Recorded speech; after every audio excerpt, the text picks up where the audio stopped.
The sound of hissing air echoed through the luxury parking garage. A middle-aged janitor crouched low, slashing the tire of a Bentley. "That's the CEO's car," the security guard shouted.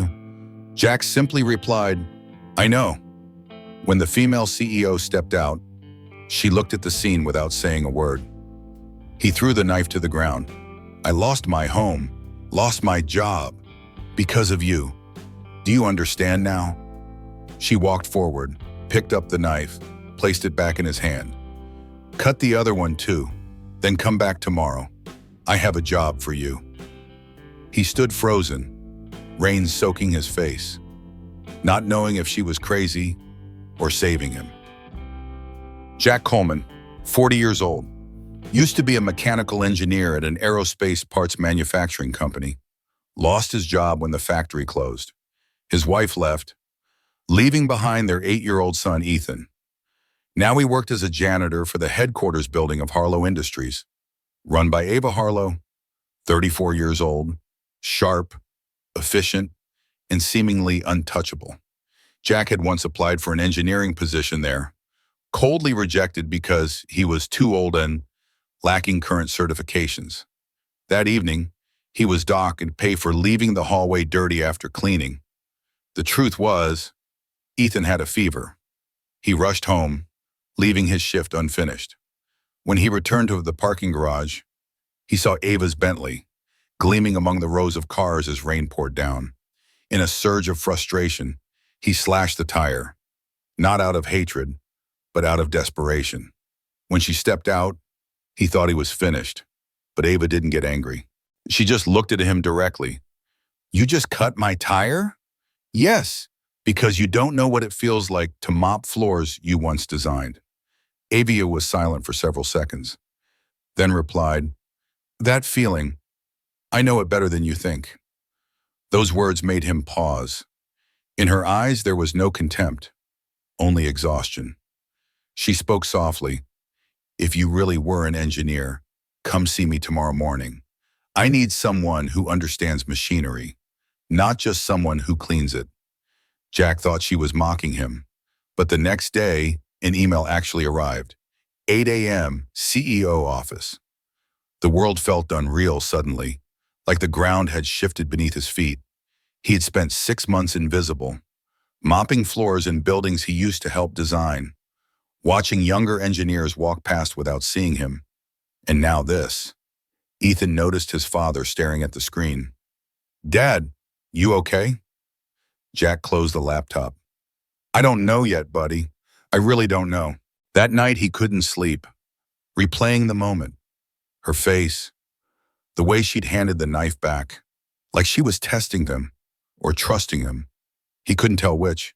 He pulled out an old folder from the closet, his portfolio from 10 years ago, blueprints, calculations, sketches of engine components that never got built, dreams on paper that had yellowed with time. His hands trembled as he flipped through pages, remembering who he used to be, before the layoffs, before the divorce, before he became invisible. Ethan appeared in the doorway, rubbing his eyes. "Why are you looking at those?" "Because tomorrow I might get to be myself again." "You're always yourself, Dad." Jack smiled. Kids had a way of cutting through complexity. "You're right, but maybe tomorrow I get to show someone else." Morning came too fast. Jack put on his one good shirt.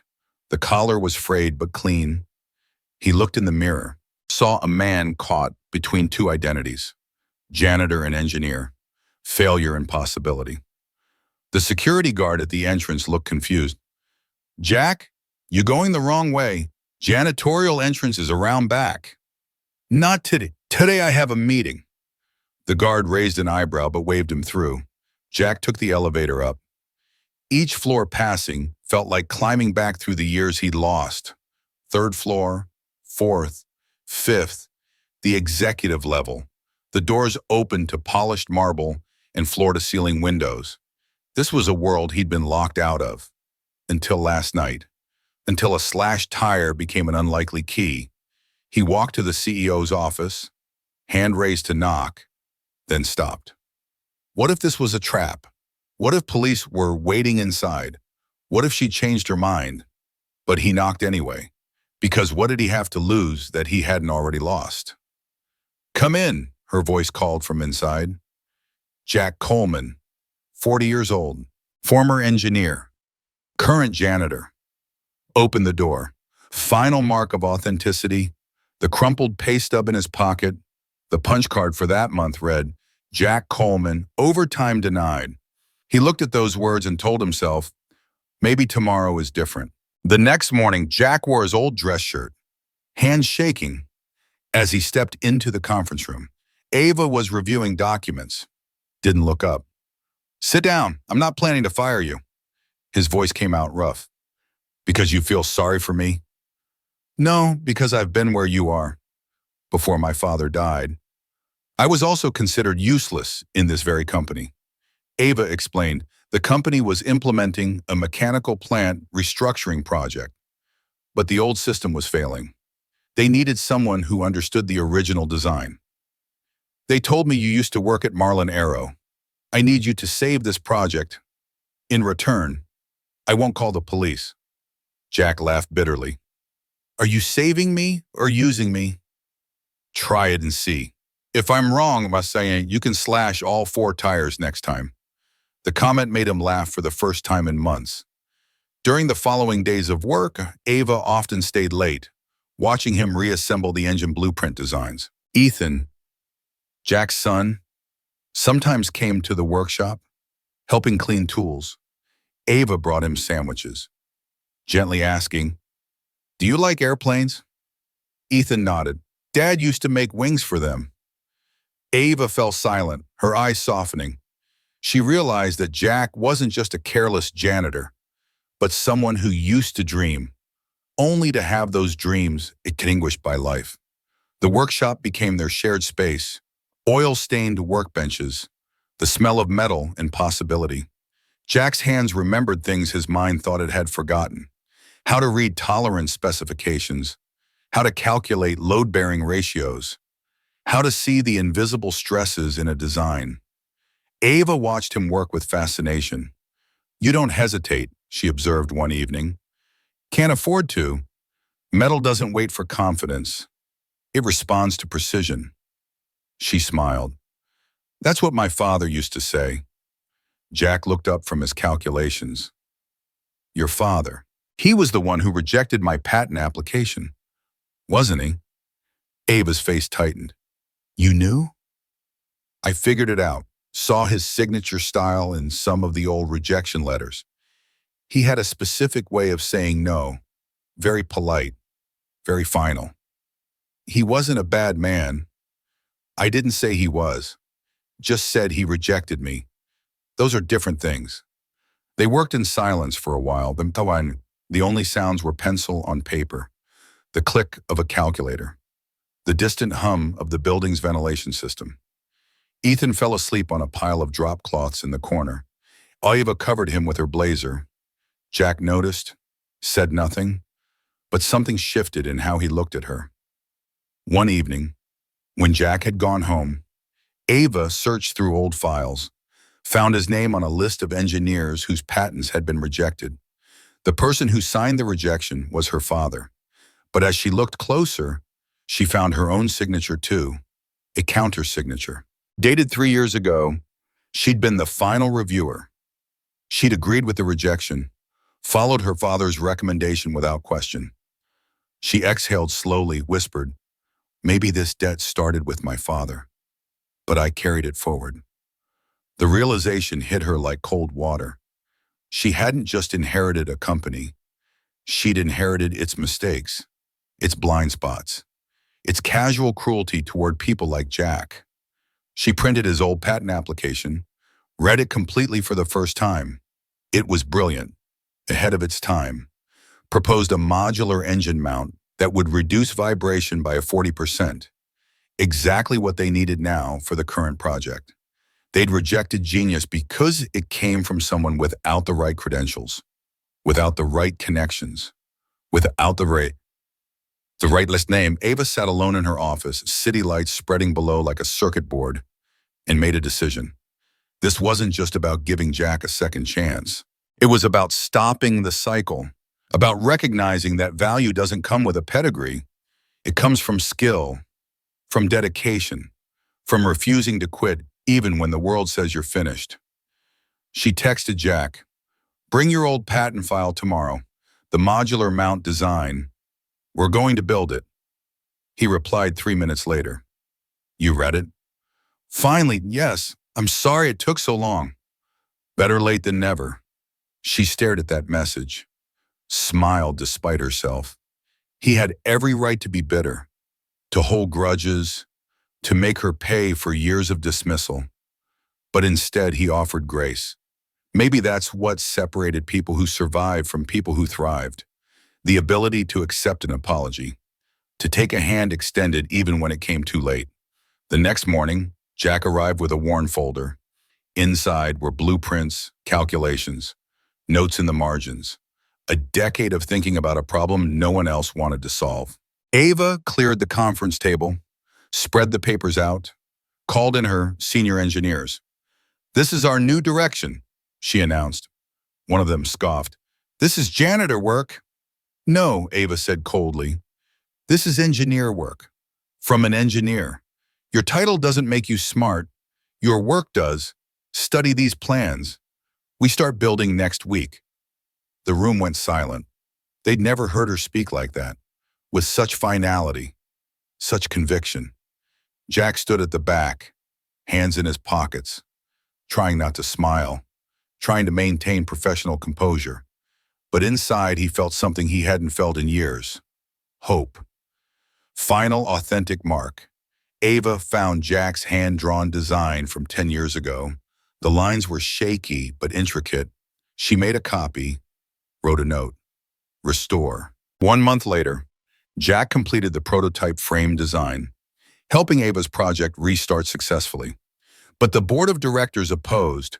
Who is he? Does a janitor have the right to interfere? Ava stood up to defend him.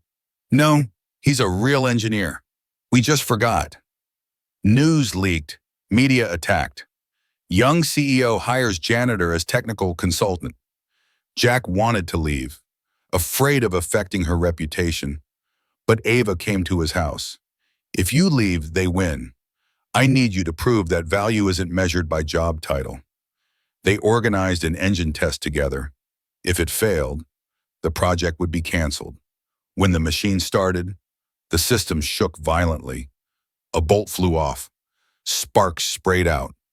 Jack rushed in to cut the power. His hand burned, but the system stabilized. The engine ran smoothly. The control room fell completely silent. Ava walked over, grabbed his hand. The skin was blistered. The smell of burnt flesh filled the air. "You just saved my company," she said quietly. Jack was exhausted. "No, I just saved my own job." The boardroom erupted 3 days later. 12 executives in expensive suits, all wanting blood. "This is humiliating," the CFO declared. "We're a laughing stock, a janitor playing engineer. What's next? The mailroom running acquisitions?" Ava stood at the head of the table, calm, collected, dangerous. "That janitor has more engineering knowledge than half this room combined. And unlike some people here, he actually solved the problem instead of just talking about it." "You're out of line." "No, you are. You want to talk about humiliation. Let's talk about how we've hemorrhaged talent for a decade because we only hire from 3 universities. Let's talk about how innovation died here the moment we started caring more about credentials than capabilities." The chairman interrupted. "Miss Harlow, we understand you feel protective, but this sets a terrible precedent." "Good," she said flatly. "Our precedents were terrible. Time for new ones." After that meeting, media coverage shifted. Janitor saves Helion. Female CEO restores honor to the forgotten. But the damage was done internally. The board demanded Ava's resignation for tarnishing the company image. In the final meeting, she stood up, speaking coldly. "If the company image doesn't include people like him, I don't need to keep this position." She submitted her resignation, walked out of the room. Jack ran after her. Are you insane? I don't want you to lose everything because of me. She replied, I'm not losing anything. I'm choosing not to stay silent anymore. The hallway was empty. Their footsteps echoed. Ava kept walking, not looking back. Jack grabbed her arm. Stop. Just stop for a second. She turned, tears in her eyes she'd been holding back for the entire meeting. You don't understand. Staying there meant becoming them, meant forgetting why I wanted to run this company in the first place. And what was that? To build things that matter, with people who care. My father forgot that. He became obsessed with image, with status, with making sure only the right kind of people succeeded. I won't make that mistake. Jack released her arm. What will you do now? I don't know. Figure it out. Same as you've been doing. They stood there, two people who'd lost their positions, their security, their carefully constructed identities. And somehow, despite everything, they both smiled. Because losing everything meant they finally had nothing left to lose. The twist revealed itself slowly over the next few weeks. As Ava went through her father's old files, trying to understand his decisions, she found the original review of Jack's patent. Her father had written, brilliant design, but applicant lacks institutional backing. Recommend rejection. And below that, in her own handwriting from 3 years ago, when she was VP of Operations, agreed, we can't set precedent of accepting outside innovations. She'd signed it, approved it, helped bury Jack's career, not out of malice, but out of blind adherence to policy, to tradition, to the way things had always been done. She'd been complicit in the very system she now opposed. The guilt was crushing, but also clarifying. This wasn't just about helping Jack now. It was about atonement, about breaking cycles, about recognizing that good intentions meant nothing if they still crushed people. She called Jack. I need to tell you something. What? I was the final signature on your patent rejection. 3 years ago, I didn't just inherit my father's mistakes. I made them myself. Silence on the other end. Then, I know. You know? Figured it out last week, saw the signature page, recognized your handwriting from all the project notes. Why didn't you say anything? Because people aren't their worst moments. If they were, I'd still be the guy slashing tires in parking garages. You gave me a second chance. Seemed like you deserved one too. Ava closed her eyes, felt something break open in her chest, something that had been locked tight for years. Thank you, she whispered. Don't thank me yet. You're unemployed now because of me. She laughed. Best decision I ever made. 1 month after losing her CEO position, Ava received an invitation from Jack to come see something. He'd rented a small workshop, the same building where he'd been laid off years ago. The owner was retiring, selling cheap to anyone who'd keep the place running. Above the door was a new sign, C&C Engineering. I saw him on that Coleman and Harlow, and Ava laughed. I thought you hated the Harlow name. Not anymore. We both rose from the ashes. Seemed fitting. They started collaborating. She handled project management and client relations. He handled technical design and fabrication. Ethan learned to assemble models alongside old workers that Ava called back. People who'd been laid off, pushed aside, told they were obsolete, now building something new. The workshop was small, cramped, nothing like the gleaming headquarters of Harlow Industries, but it felt alive in a way that corporate building never had.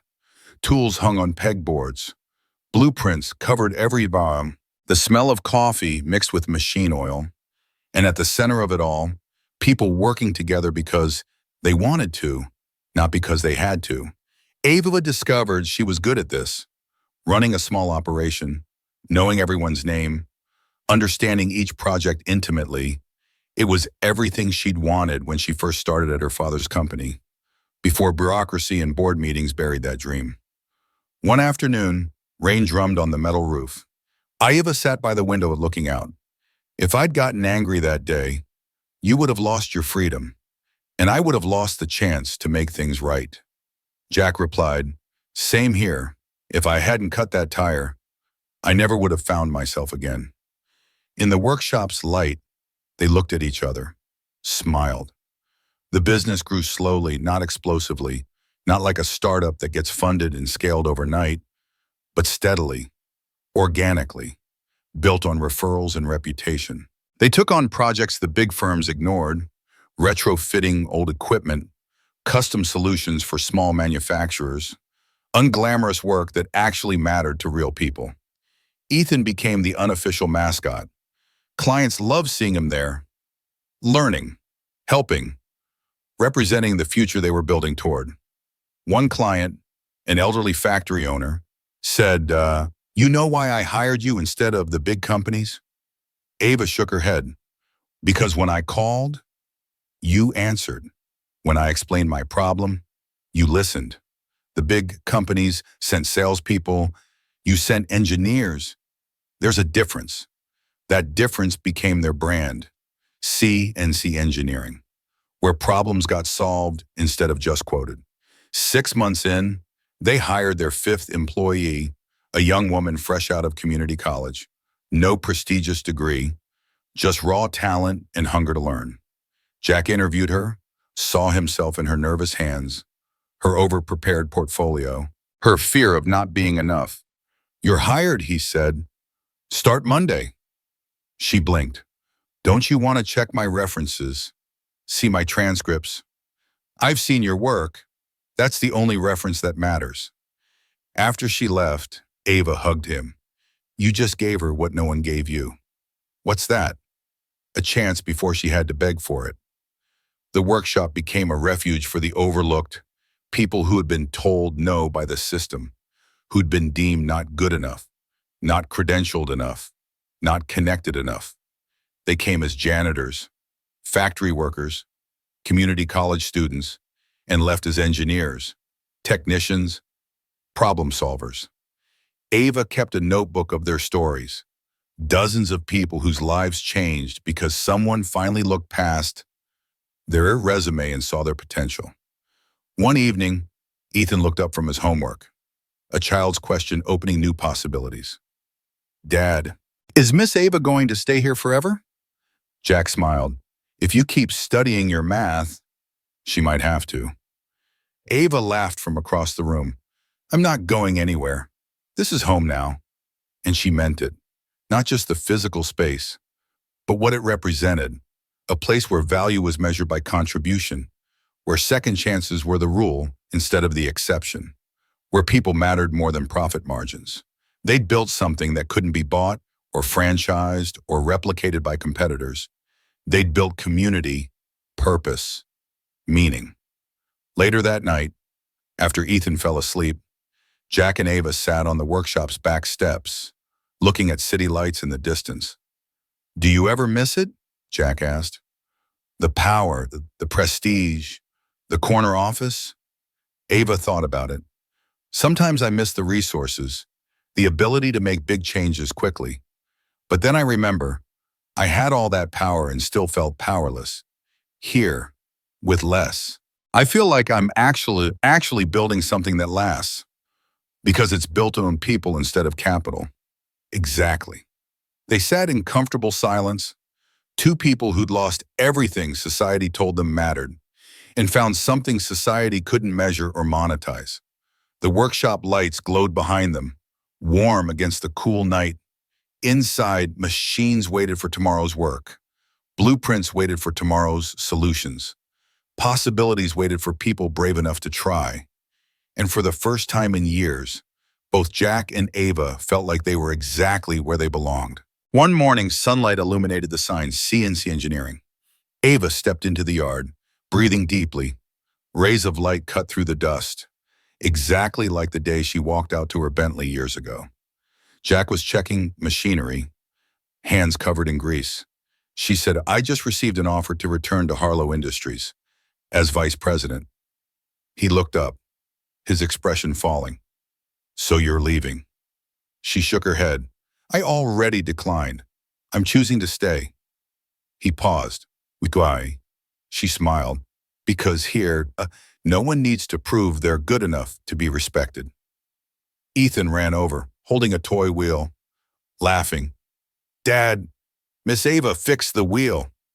Jack looked at his son, then at Ava, quietly saying, Actually, this time I'm the one being saved. Ava replied, We just needed each other at the right time. The offer had been tempting. She'd be lying if she said it wasn't. Six-figure salary, executive parking, her old life back, minus the parts that had made her miserable. But something had changed in her, fundamentally, irreversibly. She'd tasted authenticity, the satisfaction of building something real instead of managing something hollow, and she couldn't go back, wouldn't go back. Jack understood without her explaining. They offered you everything you lost. They offered me everything I left behind. There's a difference, Rich Fuss. Most people don't see that difference. What did they say? I do now. The workshop had become more than a business. It was proof that the system could be different, that success didn't require crushing people, that profit and purpose could coexist. Other small shops in the area started adopting their model, hiring based on skill rather than credentials, giving second chances, building community. A local journalist wrote about them. CNC engineering isn't just fixing machines, they're fixing what's broken in how we value people. The article went viral, not because it was sensational, but because it was true. And truth, real truth about real people, still had power in a world drowning in manufactured stories. Jack and Ava were invited to speak at a community college, to students who looked like younger versions of themselves, hungry, worried, wondering if they'd ever get a real chance. Ava told them, Your resume isn't your worth. Your credentials aren't your ceiling. My partner here was a janitor. I was a failed CEO. Now we're building something that actually matters, because we stopped waiting for permission and started creating value. The students applauded, but more importantly, they believed. You could see it in their face, the shift from resignation to possibility. After the talk, a young man approached Jack. I'm working nights as a custodian, studying engineering during the day. Everyone says I should finish my degree first, but I feel like I'm ready now. What do you think? Jack pulled out a business card. Come by Monday, bring your portfolio. Let's see what you can do. The young man's eyes filled with tears. Just like that? Just like that. Someone once gave me a chance when I didn't deserve it. Now I get to pass it forward. Final scene. All three of them walked out of the workshop together, sunlight reflecting off the sign, illuminating the words beneath their logo. Built by those who fell, for those who rise. Ethan held both their hands. Jack looked at Ava. She looked back. And without speaking, they both understood. This was the life they'd been searching for. Not despite losing everything, but because losing everything had freed them to build something true. The city stretched around them, full of people working jobs they hated, climbing ladders that led nowhere, chasing success defined by others. But in this small workshop, on this unremarkable street, something different was happening, something quieter, something that might actually last. Not because it was perfect, but because it would triumph. Not because it was easy, but because it mattered. Not because they had to stay, but because they wanted to. And that made all the difference. If you believe stories that heal like this deserve to be retold, leave a comment below and subscribe to Strong Dad Stories. We tell the stories that shouldn't be forgotten, because sometimes the greatest success comes not from reaching the top, but from falling and choosing to build something better on the way back up.